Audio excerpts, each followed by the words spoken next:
నేను ప్రాథమిక బాధ్యతలు నిర్వర్తిస్తూ ప్రాథమిక హక్కుల కోసం పోరాటం చేస్తున్నాను. మీకు అండగా నిలబడతాం. నేను కోరుకుంటున్న ఒక్కటే, 2047లో నీకెంత ఉండేమో, ఒక 18 ఏళ్ళ 20 ఏళ్ళ 20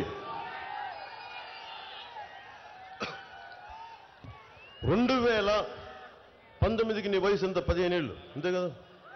15 ఏళ్ళ నుంచి నువ్వు ఎంత వచ్చావు? 20 ఏళ్ళకి వచ్చేసావు. నువ్వు 47కు నువ్వు ఆలోచించు, నీ వయసు ఎంత అవుతుంది అంటే ఆల్మోస్ట్ ఒక 30 ఎంత. నువ్వు 40లోకి వచ్చేస్తావు, ఊహించుకో. 5 సంవత్సరాల కాలం గిరం తిరిగిపోద్ది.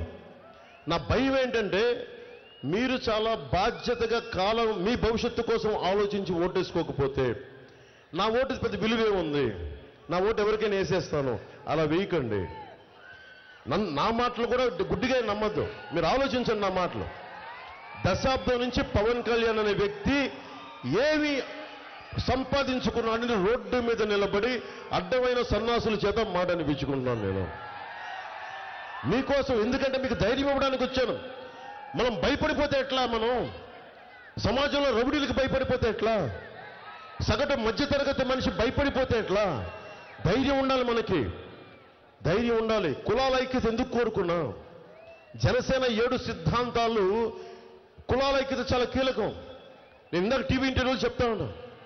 వ్యాపారం చేసేటప్పుడు అన్ని కులాలు నాకు కావాలి, సినిమా యాక్ట్ చేస్తా, నేను నా కులం అనుకుంటే నేను సంపాదించగలను, హిట్ అవుతుంది సినిమా.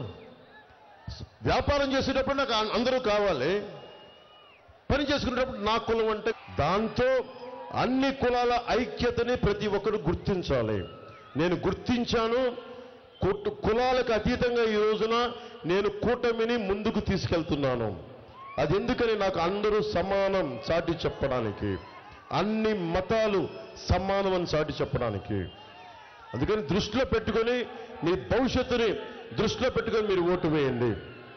మే 13న పొద్దున్నే ఎండ ఎక్కువ రాకముందే 6 గంటలకే స్టార్ట్ అవుతుందని మనం అడిగాం.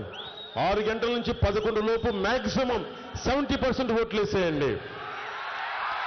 70% వేసేయాలి. మీ భవిష్యత్తు మీ చేతిలో ఉంది. నేను నిలబడ్డా. ఓడిపోతే నాకు బాధ ఉండదు అనుకుంటున్నారా? అవమానం ఉండదు అనుకుంటున్నారా?